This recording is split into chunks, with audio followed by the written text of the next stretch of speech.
Like करें, subscribe करें और बेल आइकन को क्लिक करें।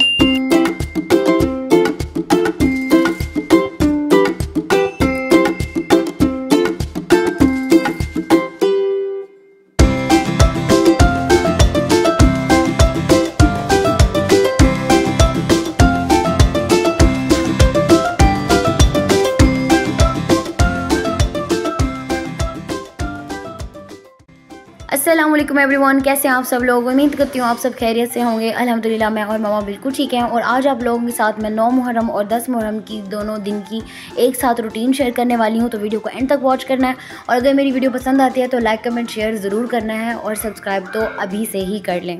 तो जी ये 9 मुहर्रम के दिन की सुबह है और हम सुबह नमाज़ पढ़ने के बाद सब वापस सो गए थे और मामा जागती नहीं थी, तो मामा ने बना ली थी यहाँ पे दाल, और ताकि फिर बाद में हम लोग जब उठें तो नाश्ता कर लें। फिर मैं उठी थी तो मैंने रोटी बनाई और रोटी बनाने के बाद यहाँ पे मैं रेडी कर रही हूँ नाश्ता। और तकरीबन 8 से 9 बजे का ये टाइम होगा। बाबा ने सुबह जल्दी नाश्ता करना होता है, तो मैं इतना जल्दी मेरा नाश्ता करने का बिल्कुल भी मूड नहीं था, तो मैंने सोचा मैं कुछ और बना लेती हूँ। तो बाबा और मम्मा ने नाश्ता कर लिया, उन्होंने मेडिसिन भी खा ली। तो फिर उसके बाद मैंने सोचा मैं अपने लिए बना लूँगी शेक। तो यहाँ पे मौसम भी बहुत अच्छा हो रहा है। आज बादल वगैरह हैं मुल्तान में, इन दिनों धूप होती है, गर्मी होती है और फिर से बादल हो जाते हैं। तो बस यहाँ पे मैं अपने लिए बना लूँगी बनाना शेक, और भाई के लिए मैंने नहीं बनाया कुछ। जब वो उठेंगे तो ही वो डिसाइड करेंगे कि उन्हें शेक पीना है या फिर उन्हें नाश्ता करना है, रोटी खानी है, कुछ और खाना है, वो फिर उसी टाइम पे डिसाइड करेंगे। तो रात को भाई ने मुझे कहा था कि वो मेरे लिए कोई सरप्राइज़ लेके आने वाले हैं तकरीबन 12 बजे। तो उन्होंने मुझसे कहा था कि जागती रहना, लेकिन मैंने सुबह को जल्दी उठना था, नमाज़ पढ़नी थी, तो मैं देर तक नहीं जाग सकती, तो मैं सो गई। सुबह उठ के मैंने यही सोचा मेरे लिए कुछ पिज़्ज़ा या शॉर्मा वगैरह लाए होंगे, तो मैं बस फ्रिज ही देखती रही, तो वो खाने पीने के लिए कुछ नहीं था। तो भाई उठे, उन्होंने अपने पास रखा हुआ था, उन्होंने मुझे सरप्राइज़ दिया। काफ़ी टाइम से मैं उन्हें कह रही थी कि मुझे मोबाइल की ज़रूरत है, तो फाइनली मुझे भाई ने फिर लेकर दे दिया। थैंक यू सो मच भाई। उसके बाद मेड भी आ गई थी, घर के काम भी साथ साथ हो रहे थे और यहाँ पे मोहल्ले में सब लोग नज़र न्याज बांट रहे थे। तो फिर ये दिन में 3 से 4 बार कोई ना कोई आ जाता था घर में। तो मम्मा ने नमाज़ पढ़ ली, मैंने भी नमाज़ पढ़ ली, तकरीबन दोपहर का ये टाइम था। और उसके बाद अब बारी आती है हमारे घर में कुछ बनने की। तो आज हम बना रहे हैं चिकन पुलाव, जो कि हमने बांटना भी है और हम लोग भी खुद ये खाएंगे। जहाँ तक बात है चिकन राइस की, जो रेसिपी है वो मैं अपने व्लॉग्स में भी डाल चुकी हूँ और उसके अलावा अलग से भी मैंने इसकी रेसिपी अपलोड की हुई है, तो वो मैं उसका लिंक डिस्क्रिप्शन में दे दूँगी। अगर आपने पुलाव सेम बनाना है तो आप वहाँ से जाके पुलाव बना सकते हैं। तो बस यहाँ पे पुलाव बन गया, बारी आती है इसको बांटने की। तो और बांटने का काम है भाई का। तो यहाँ पर हम लोगों ने अलग अलग प्लेट्स बना ली और भाई को हमने दिया और सारे मोहल्ले में इस तरह से तकसीम कर दिया। तो इन दिनों ऐसा होता है जिसकी जो इस्तात होती है वो उसी तरीके से बनाता है और बांटता है और बहुत सवाब है, करना चाहिए। तो आज का जो दिन था 9 मुहर्रम का, हमने चावल बना लिए और बांट दिया। और इंशाल्लाह जो कल 10 मुहर्रम की सुबह है हम लोग दूध की सबील लगाएंगे। खिलाओ, अकेले के लिए खा रहे हो गुलाब जामुन? मुझे तो खिलाओ थोड़ा सा। थैंक यू, खा लूँ मैं, कोई एतराज़ तो नहीं है? वो तो बहुत अच्छा है, थैंक यू।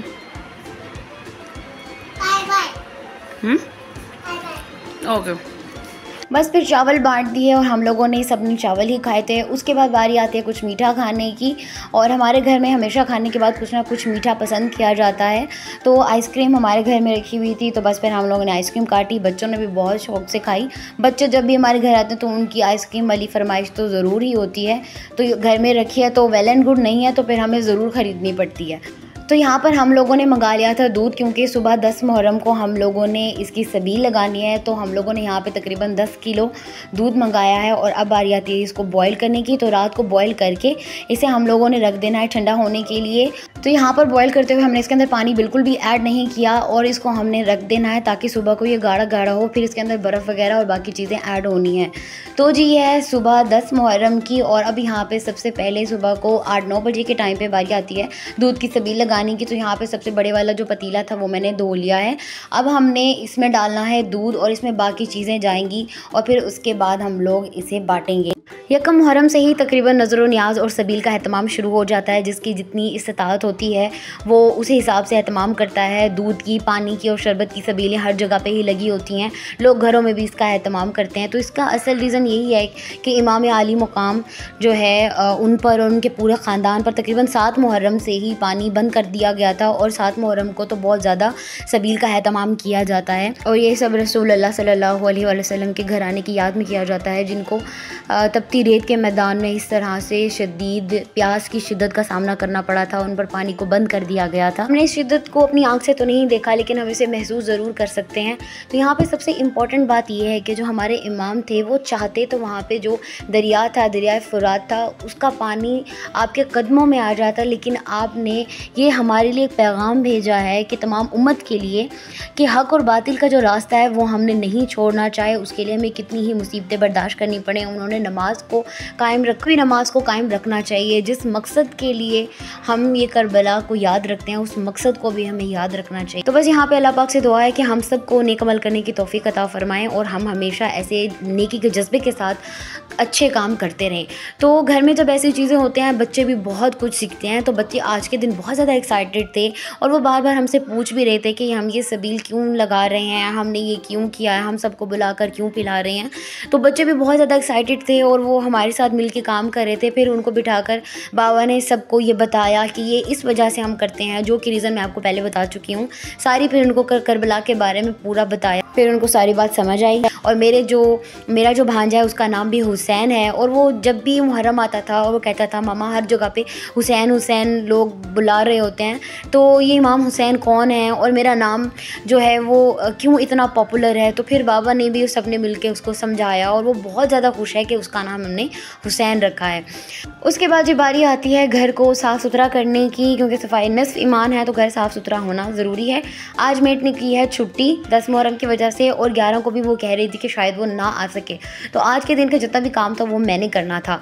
बस फिर घर की सफाई वगैरह भी मैंने कर ली। अब बारी आती है खाना खाने की और हमने आज नाश्ते में बना लिए थे सिरी पाए और हम लोगों ने फिर सिरी पाए का नाश्ता किया। मैंने यहाँ पे नाश्ता नहीं किया था, बाकी सब ने कर लिया था और क्योंकि मैंने दूध पिया था तो बस मेरी फिर गुंजाइश नहीं थी नाश्ता करने की। तो यहाँ पे आज 10वीं का दिन है तो काफ़ी चीज़ें बांट रहे हैं लोग। ये दलीम बांट रहे थे, साथ में नान थे और मैंने फिर इस टाइम पे साथ में सालन भी ले लिया था सिरी पाए का और साथ में दलीम थी और भाई ने मैंने फिर हमने साथ में काफ़ी लेट नाश्ता कर लिया। नाश्ता करने के बाद अब कोई काम था नहीं आज के दिन का, वैसे भी घर भी सब मैंने नीट कर लिया था और मौसम बहुत अच्छा हो गया था, बारिश भी हो रही थी। तो बाकी सब तो घर में सो गए, बच्चे भी सो गए, बाबा वैसे भी मेडिसिन लेते हैं, मम्मा तो वो रेस्ट कर रहे थे, भाई और मैं यहाँ पे जाग रहे थे और एक मेरे साथ से जैन था। मुल्तान में ऑन एंड ऑफ मौसम अच्छा हो रहा था लेकिन बारिश प्रॉपर नहीं थी। पिछले दिनों बहुत अच्छी बारिश हुई थी और आज फिर काफ़ी तेज़ बारिश हुई है, अदरवाइज़ बारिश यहाँ पे बहुत कम होती है। मुल्तान में जब भी हमें सुनने को मिलता है कि बारिश हो रही है तो हमारी घर वाली साइड पे तो पता नहीं क्यों नहीं आती। चलो कोई बात नहीं, पहले नहीं आती तो आज आ गई है। खैर उसके बाद बारी आती है खाना बनाने की, जो कि मैंने कुछ दिन पहले अपनी वीडियो में बताया था कि हम लोग सूखी बोटी का सालन 10 मुहर्रम को बनाते हैं और ये स्पेशल इसी दिन बनता है और हम लोग ये ज़रूर बनाते हैं। हम लोग छोटे छोटे थे, मम्मा बचपन से ही ये 10 मुहर्रम के दिन बनाती है तो हमें इस चीज़ की अब आदत हो चुकी है। हम लोग इसलिए ज़रूर बनाते हैं, कोई भी 10 मुहर्रम स्किप नहीं होता हमारा, ये खाना ज़रूर बनता है। सूखी बोटी बनाना बहुत ही आसान है। बोटियों को पहले हम लोगों ने सुखा लेना है, जैसे सूखती हैं फिर उसको हमने अच्छी तरह से ग्रेवी में फ्राई करना है और इसमें फिर बाद में डालेंगे हम प्याज और साथ में इसमें डालेंगे हम सब्ज़ मिर्चें और भून के बस ये रेडी हो गया। बहुत ही आसान है। फिर हम लोगों ने सबने खाना खा लिया, यहाँ पे बच्चों के साथ गपशप कर रहे हैं। बच्चों को भी वीडियोस बनाने का, गेम की वीडियोस बनाने का बहुत शौक है, तो ये हमारे साथ भी वीडियोस बनाते रहते हैं और सेपरेट भी कभी अपनी मर्ज़ी से इनका कोई ना कोई हम लोग शूट रेडी कर लेते हैं।